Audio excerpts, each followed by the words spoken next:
At Valley Global, along with our Maui Superfood Forest projects, we're all about making farms healthier and more resilient one visit at a time.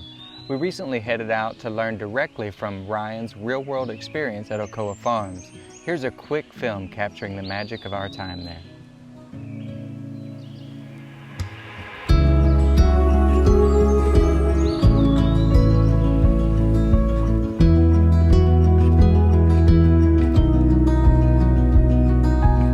Looks like we just already harvested all the butterfly peas. There might be a couple little ones in there, but we make a tea with that. These little flowers right here.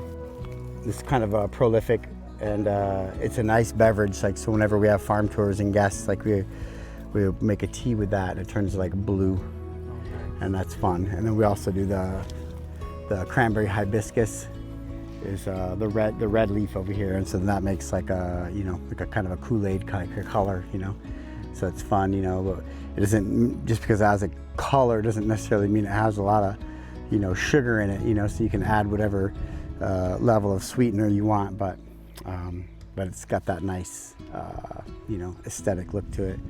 But everything in this orchard is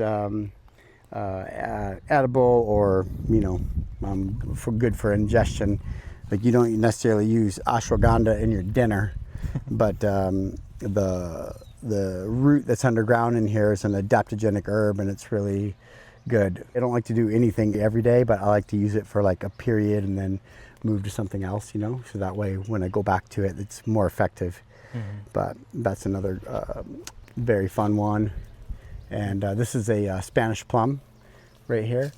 So most plums require a chill, and this one it's a tropical plum.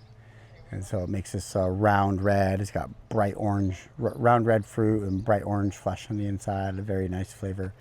We got a lot of fig trees over in here. We got some ground strawberries here, pomegranate. This is some blackberry plants. We got some blueberries right here, black raspberries, papayas.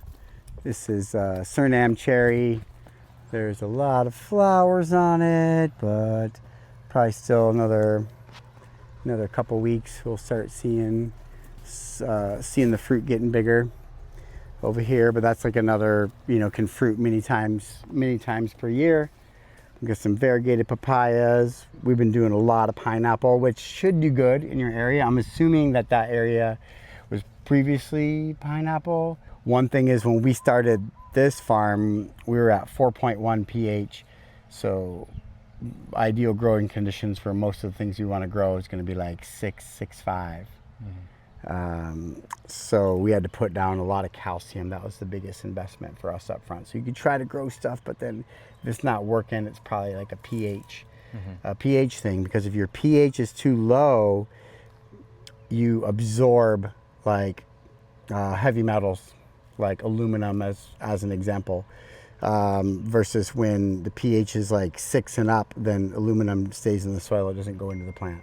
Right. So you can almost make the things that you're growing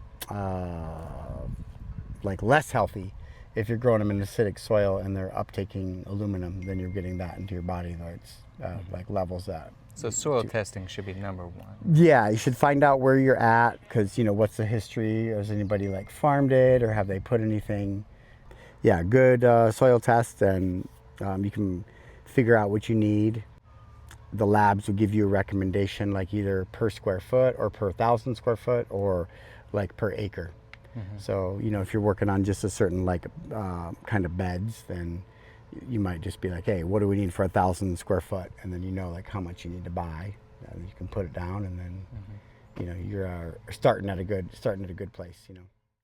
Imagine learning from the world's most innovative farms, places like Oko'a Farms that are changing lives and lands for the better. That's exactly what we're doing, gathering wisdom to create our own thriving farm. Come along with us and check out valleyglobal.org to donate.